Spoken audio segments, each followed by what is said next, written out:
Hello friends, welcome back to my channel English Flow, and we are going to learn present perfect continuous tense in very simple and easy way. Let me tell you, this tense is very important for all the competitive exams and also for daily English speaking. So let's start it.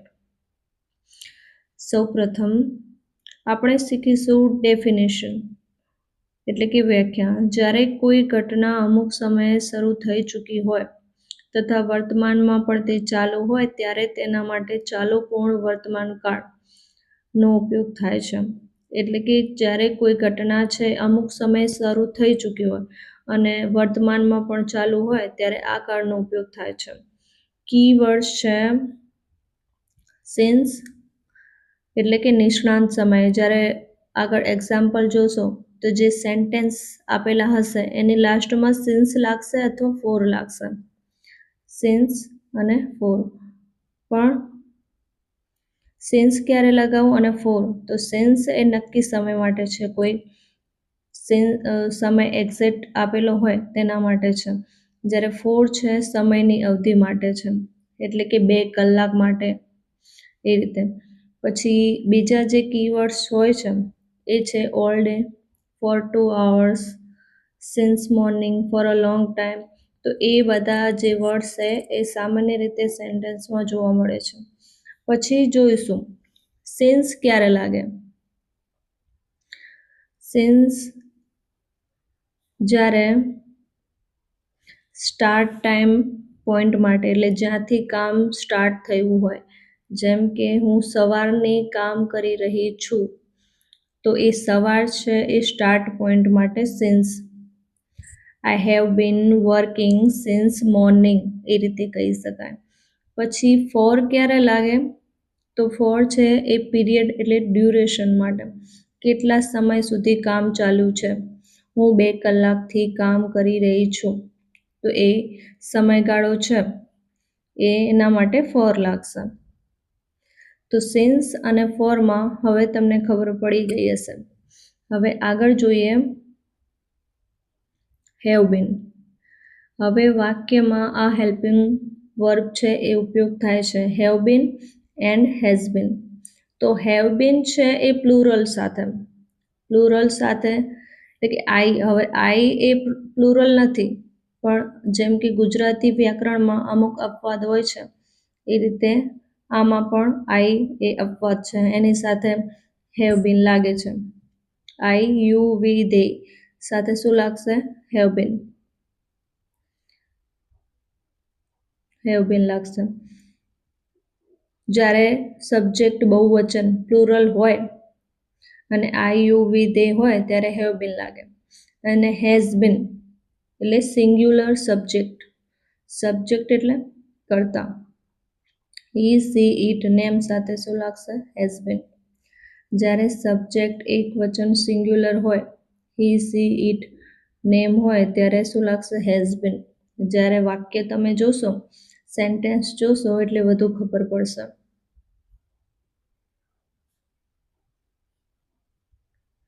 હવે વાક્યની અંતમાં આવતા શબ્દો.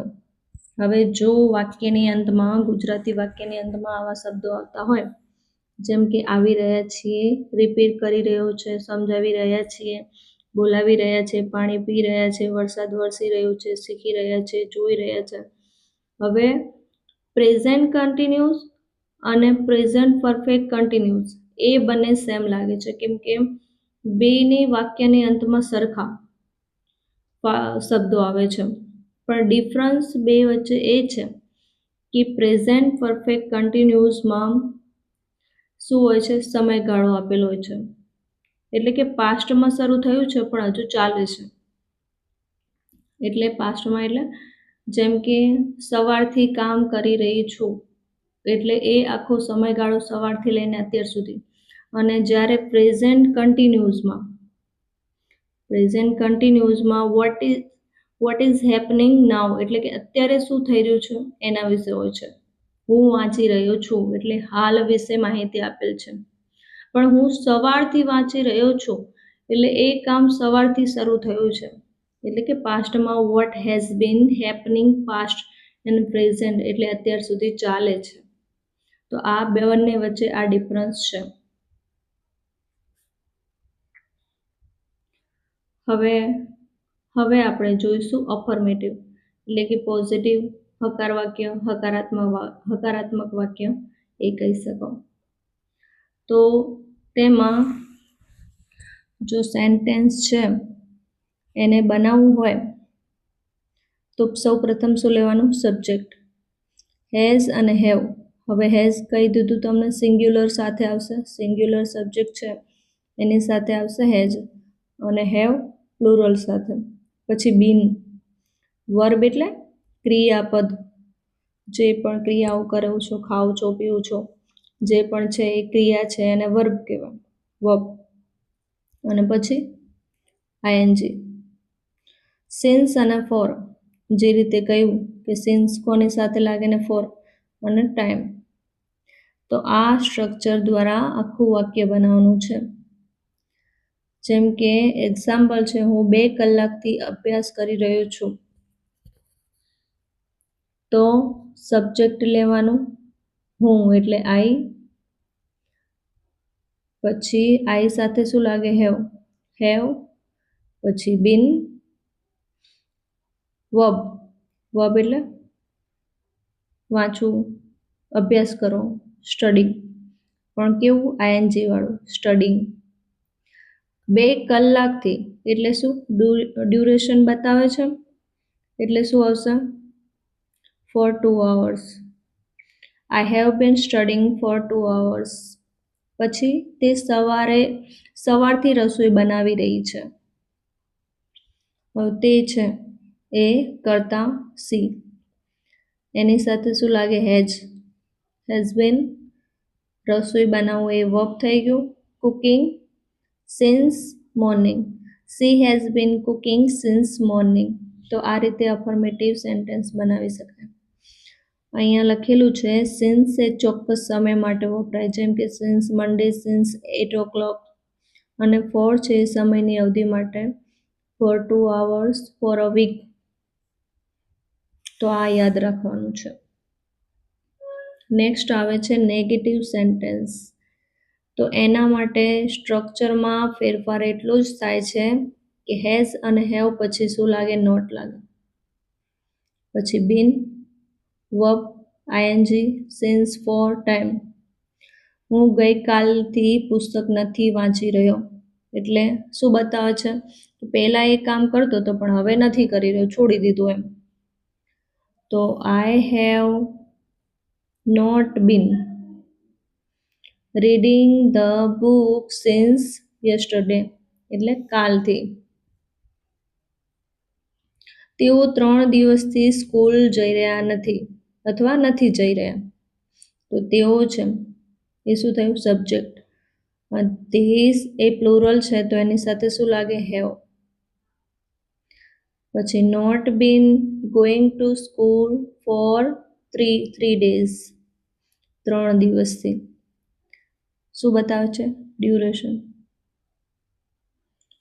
પછી આવે છે આપણું interrogative sentence એટલે કે ક્વેશ્ચન. કોઈ પ્રશ્નાર્થ વાક્ય છે, એમાં હેઝ અને હેવ છે હેલ્પિંગ વર્બ એ આગળ આવે, પછી સબ્જેક્ટ આવે, યાદ રાખવાનું.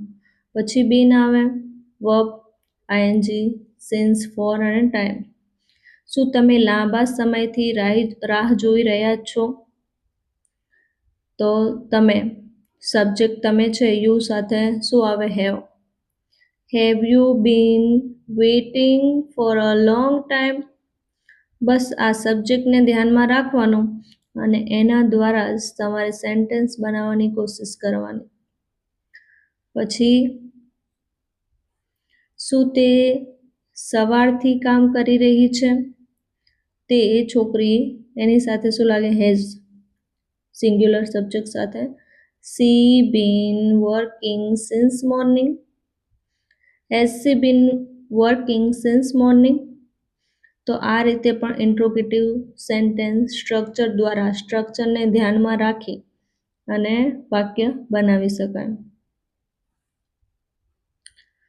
પછી લાસ્ટ વન છે WH question sentence, WH word, what, where, why, when એ શબ્દો છે એવું ક્વેશ્ચન સેન્ટેન્સ એટલે કે વાક્ય. એમાં જે ઇન્ટ્રોગેટિવ સેન્ટેન્સ છે તે રીતે સ્ટ્રક્ચર છે, બટ આમાં WH વર્ડ પહેલાં આવશે, પછી has, have, subject, been, verb, ING, since, for time. Example છે તમે કેટલા સમયથી અંગ્રેજી શીખી રહ્યા છો? આવું નોર્મલી આપણે વાક્ય પૂછીએ છીએ. તો કેટલા સમયથી એટલે હાઉ લોંગ, WH વર્ડ એ થઈ ગયો. તમે તમે પ્લુરલ સબ્જેક્ટ છે તો હેવ લાગે, પછી યુ સબ્જેક્ટ, બીન. લર્નિંગ શીખવું એટલે લર્ન, લર્ન સાથે શું લાગે? ING, learning English. How long have you bin learning English? પછી નેક્સ્ટ વાક્ય છે રવિ ક્યાંથી આવી રહ્યો છે? ક્યાંથી એટલે વેર, વેર પહેલાં આવે, પછી રવિ છે એ નામ છે, singular subject, has. Ravi been coming from, where has Ravi been coming from? Ravi ક્યાંથી આવી રહ્યો છે? તો આ રીતે આપણે વાક્ય બનાવતા શીખવાનું છે. લાસ્ટમાં પ્રેઝન્ટ પરફેક્ટ કન્ટિન્યુઅસ ટેન્સ એટલે કે ચાલુ પૂર્ણ વર્તમાન કાળ માટે પ્રેક્ટિસ સેન્ટેન્સ આપેલ છે. આ બધા સેન્ટેન્સનું તમારે બધા સ્ટ્રક્ચર જે આપેલા છે, ઇન્ટ્રોગેટિવ કે અફર્મેટિવ, નેગેટિવ, WH વર્ડ, તો એ બધાને સ્ટ્રક્ચરના ધ્યાનમાં રાખી, સ્ટ્રક્ચર છે એ ધ્યાનમાં રાખી અને આનો તમારે ઇંગ્લિશમાં ટ્રાન્સલેટ કરવાની કોશિશ કરવાની છે, વાક્ય બનાવવાની કોશિશ કરવાની છે. અને થઈ શકે તો કમેન્ટ પણ કરવાની છે. જો તમારી કમેન્ટ સાચી રહેશે તો હું જરૂરથી આન્સર આપીશ. Okay friend, thank you for watching my video and please subscribe, like and share.